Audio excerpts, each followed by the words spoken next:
Hi everyone, Angela here. In this video, I'll show you how I take in the back waist and seat of a pair of jeans for my client. For her fitting, I folded right along the center back seam and pinned firmly exactly to her body shape. I'll be sewing this alteration on my Brother industrial sewing machine. Links for all the tools I use can be found in the description below. The back of the jeans are sewn together with what's called a flat felled seam. If you look closely, the edges are folded into each other, and there's a double row of stitching that goes through all the layers, creating a very flat and strong seam. When jeans are being made, the sides of each piece are fed through attachments that overlap the seams, and then a twin needle stitches through all the layers, creating the flat felled seam. When you have a plain seam where the two layers are sewn together with a straight stitch and the edges are serged or overlocked and the seam isn't flat, it's very easy to do alterations because all you need to do is stitch beside the original seam line. But when you have a flat felt seam, you'll need to unpick the stitches from the back and then pull the layers apart. You'll notice that the seams aren't equal, so it's a bit more complicated to do this alteration and get the same finish. Start by marking the outside of the jeans by chalking along the pins exactly where they were put in on both sides of the back. Make sure to mark from the very top of the waist down to the bottom of the last pin. Now remove all the pins. Chalk again over your marks to create a smooth solid line on both sides. These lines when joined will be your new back seam. Even though I folded along the edge of this seam when pinning, that is actually not the true center of the back. If we measure across the pocket corners, the true center is actually between the double stitching on that seam, which continues right up to the loop. I'm using a single edge razor to remove the back loop. Now you can either razor between the loop and the waistband, or you can razor between the layers of the loop itself, which is a bit safer. Either way, just be careful not to cut the fabric of the jeans. Remove the labels from the back of the waistband, and then we just have to separate the waistband from the rest of the jean. So you can either use a razor blade, or if you look at the back of the waistband, if it's a chain stitch, you just have to clip a couple of the stitches and pull on the correct thread for the stitching to unravel. So when I did the fitting, I used this seam as the center, which means I folded it along here on the waistband. Now there's going to be a join when we sew the waistband together, but I don't want it to continue up from the seam. I want the loop to cover it. I need to move the position of the new join 1/4 of an inch to the left so that it'll end up between the stitch lines. We just have to shift both of the new seam lines on the waistband 1/4 of an inch over to the left. We just need to ignore or remove the original chalk line here and the original chalk line here. I'm putting pins in the new seam lines so that you're clear with what I'm doing. This will all make sense when it's joined together. Now we need to add some seam allowance. Chalk a line 1/2 an inch to the right of that seam line where the pin is, and on the other side, chalk a line 1/2 an inch to the left of the seam line where the pin is. Cut on the lines that were just drawn, and the waistband is now ready to be sewn in the correct shape. You can put aside the waistband for now, but one thing to make note of is that if you have a patch on the waistband, it might be in the way of sewing. On this waistband, there's plenty of room, but if you do have one that's in the way, you'll need to remove it and reattach it later. Now this next step you don't have to do, but what I'm going to do is draw a chalk line on both sides down that original center seam so that I can show you what's happening underneath. The next step is to go in and unpick those 2 rows of stitching to about an inch below the chalk marks. Place a pin there and turn the jeans inside out. I'm just chalking where the pin is so that you can see. Again, we have 2 rows of chain stitch that we can unravel. Just clip where the chalk mark is, start at the top, and unpick the stitching down to that mark. If your jeans are a little bit older, you might have some trouble unraveling the stitches. The fibers tend to knot up a little bit, so you'll just have to clip some of the stitches as you go along. Now you can pull out your top threads easily all the way down to the pin. When we pull the back of the jeans apart, on the left we can see that there is just under half an inch of seam allowance, and on the right there's about an inch of seam allowance. We now have to mark and continue those different seam allowances along the new seam lines for each side. With the right side up, lay the left side of the jeans down flat and pin the waistband out of the way. Use a grid ruler to draw a half-inch seam allowance along that new seam line. Now, because the original seam allowance is actually just slightly less than half an inch, I'm going to cut just a little bit on the inside of the chalk line. Next, lay down the right side of the back, pin the waistband out of the way. Use the grid ruler to mark out the 1-inch seam allowance from that new seam line, and then cut along the new chalk line. Flip over the left side with the wrong side up. We want to continue along with that half-inch seam allowance, so press along the chalk mark and also press out any of the original creases so that you have a nice flat seam. Turn over and check that you have a nice smooth curve without any points. Now let's do the other side of the jeans. This time, turn the seam allowance in the opposite direction. Flip the edge so that it meets up with the chalk line.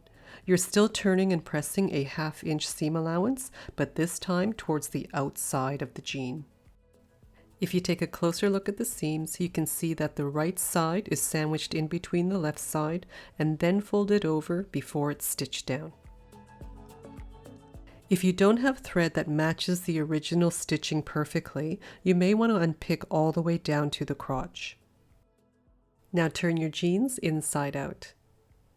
It's very hard to sew through all the layers, keeping the folds in place. So what I do first is sew a holding stitch.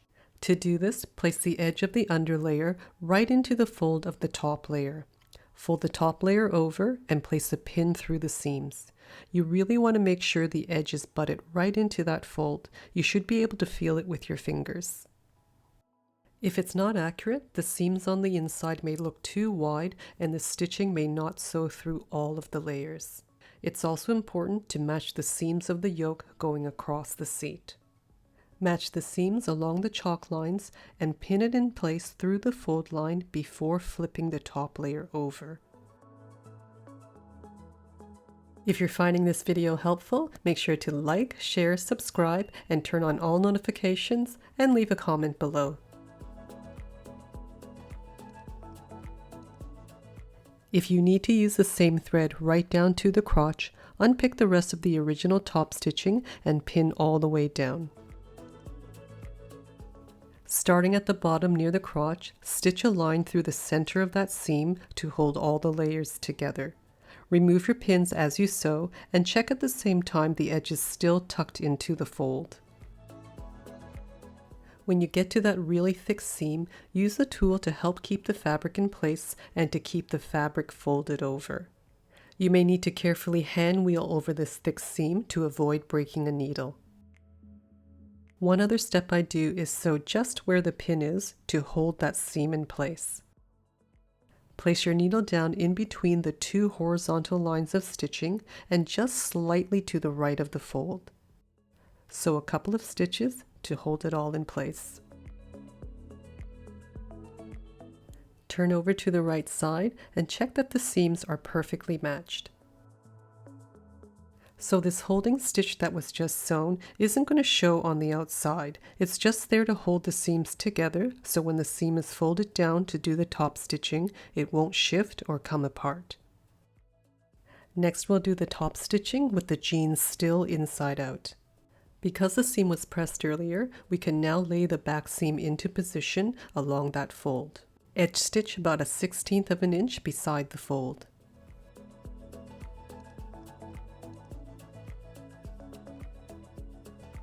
When you get down to the bottom near the crotch, just pivot, stitch across, pivot again, and sew the second row of top stitching. This way, you don't have to stop and start a new row of stitching. Use the original marks to determine the width between the two rows and continue sewing parallel to the first row back to the top.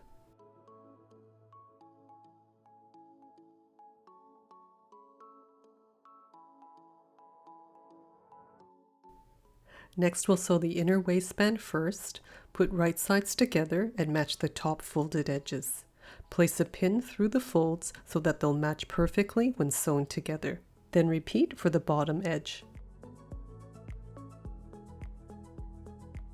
Notice that this seam has a couple of angles. Make sure to sew the 1/2 inch seam following these angles.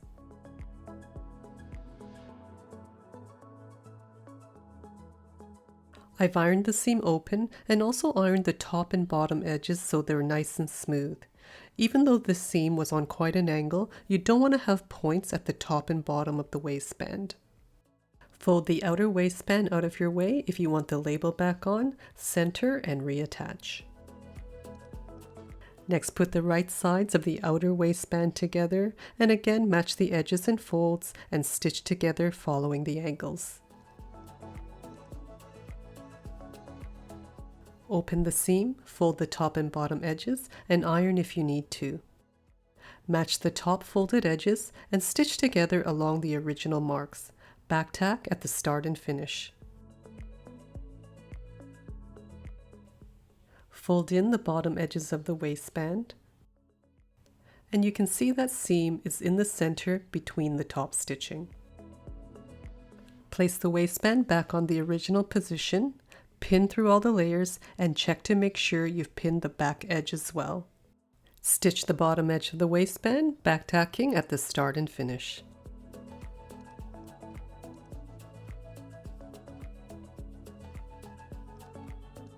Clean off any bits of the original thread from the loop. If it's all feeling a bit thick, hammer down the edges a bit. Center the loop on the waistband, covering the seam. Start your stitching by putting the needle in the center of the loop. By starting here, the presser foot doesn't push the loop out of position. Stitch to the edge, reverse back to the other edge, and then stitch back to the center again. You can do this a couple of times for added strength. Line up the side of the loop with the edge of the seam and sew the bottom edge in the same way. If you have any problems balancing your presser foot, you can slide a little piece of cardboard under it to level it out.